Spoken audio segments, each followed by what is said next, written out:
Hey fellas, yeah, here I am back again, working out like a maniac. What I'm trying to do here, see, because of the setup on this rack, I'm limited by the rack itself.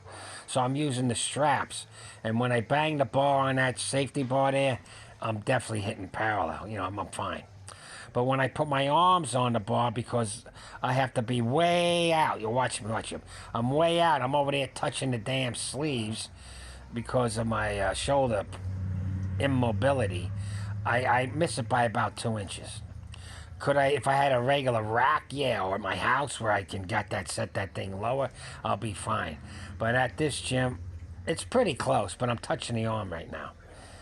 See? And it's really not safe. God forbid I pass out, I'll wake up broken arms. But if I could put my arms where they're supposed to be, I'd still be banging a bar. So I'm at this point, I'm trying to use the straps so I get down there. Because, with a meet, you got to know by feel. You can't be, you only got one shot at the time. When you get up there, unrack, go. That's it. Let me try it again. It don't work that way. So you better know your P's and Q's and your calls and what the guy says. And you better know where your feet are positioned. And you better know how far you got to go down. So that's what I was working here, seeing how can I get around this, because you only do what you practice. That's pretty. That squat's more than sufficient for working out. Dig it? That's more than sufficient.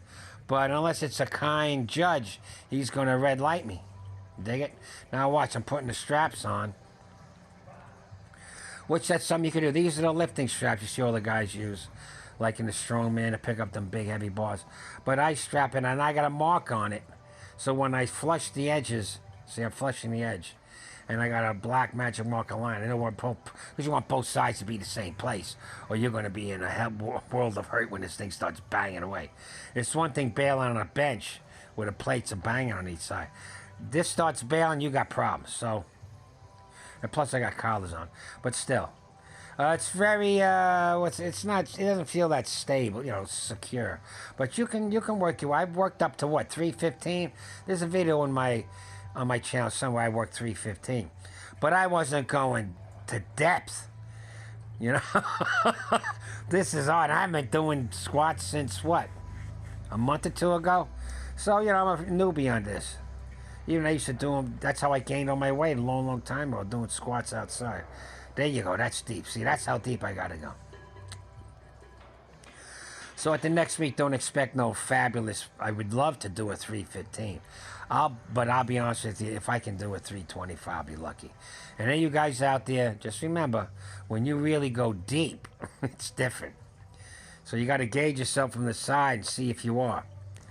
Now I went back again on what the, now I'm going to do it with the straps. Is that, okay, I did it with my arms. You see I was just a little off. Now a judge might let that go, because it's right there. It's just maybe an inch. But it's enough. It's enough. The only way I could do it here is to back it out off the, where the safety bar is, used to the big yellow bar. And, go for broke, and devil may care if I don't make it back, put dents in the floor. Hey, it's not my outside. See, outside where I used to train in my 30s, I just bail. I was out in the sand. I just bang it, let it go. Same thing with bench. I just let the plates bang off the bench and keep going. So yeah, that's what that is. Okay, so I figured what I'm going to do is I'm going to do both.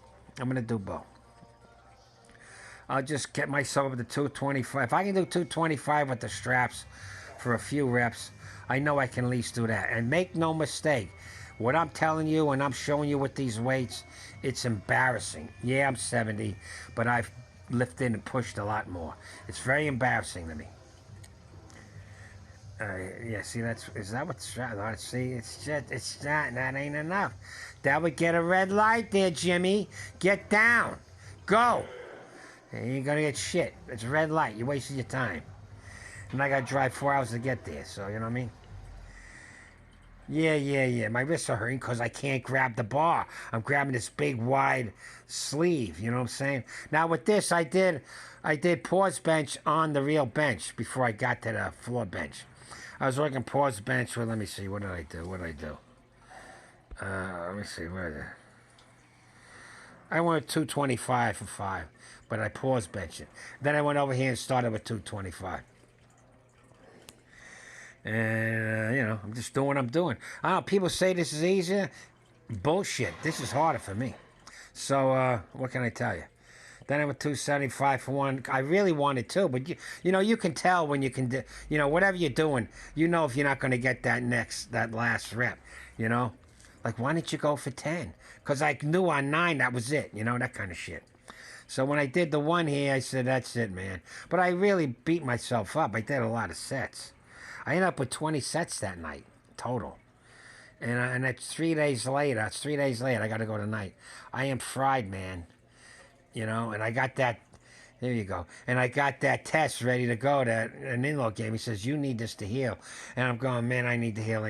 But I read more and more about it. You get on this shit, you don't come off.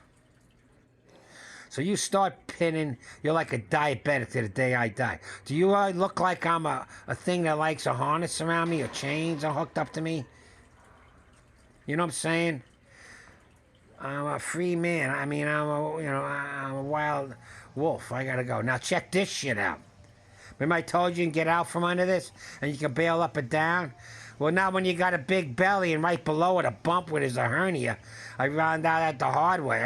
If I'd have pushed more south, I would have ruptured my hernia and you'd be looking at a dead man. I realized it when it hit my belt. See, because I could have rolled it down, see? I'm rolling it down and I roll out. But there's a big bump on the right side where my hernia is this. So I had to pull it all the way back and then pull my head out. But that's what I'll do from now. I'll just come, push it up to my top chest and then, move my way out. It'll never hit your windpipe, fellas, unless you're one of these monsters 6 feet tall. So anyway, that's that. So anyway, I'm going to do one on that. How do you get out from under that? So then I went to 245.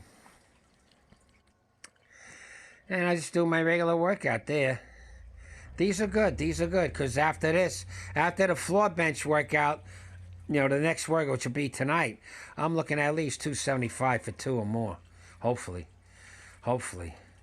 If there's someone there to spot me, because I ain't doing it alone. I mean, my house is set up so perfect, but it's a long ride. See, the thing is, when I go in the dogs, they don't want me to leave. I feel bad, They're like my friends, you'll come by and say, how you doing, friends? Bye. We'll do lunch sometime. That kind of shit I used to get in Santa Barbara with the actor bullshit artist. Anyhow, that I was trained. But anyhow, I was 225. I did that for sets. Pretty good. Because this is hard. For me. Maybe it's because my legs are up. There's no arch. I don't know. But it's a good workout. It's a good accessory. All right, I wasn't planning on this, but I started, was over there. So let me try some rack pulls because it's the right height for me. So this is the third set of doing rack pulls. I did a 3 and a 5, and this is an 8. And it was really good. I still feel in my hamstrings, I swear to God. It looks like nothing, I know, and it's only 275. But I already fried myself on the squats. I did a lot of sets. 1, 2, 3, 4, 5, 6. No, that's the wrong day. So I did good on that. I did 8 there. 1, 2, 3, 4, 5, 6, 7. I did 7 sets of squats, and this is a boom. And I'm going deep on the squats. It's good. That's a good little between that and that on the same day. That's a good. And then I got a Charlotte's my rib cage. I thought I was going to die. I rib stretched that out, and that's it. All right, fellas, catch you on the flip.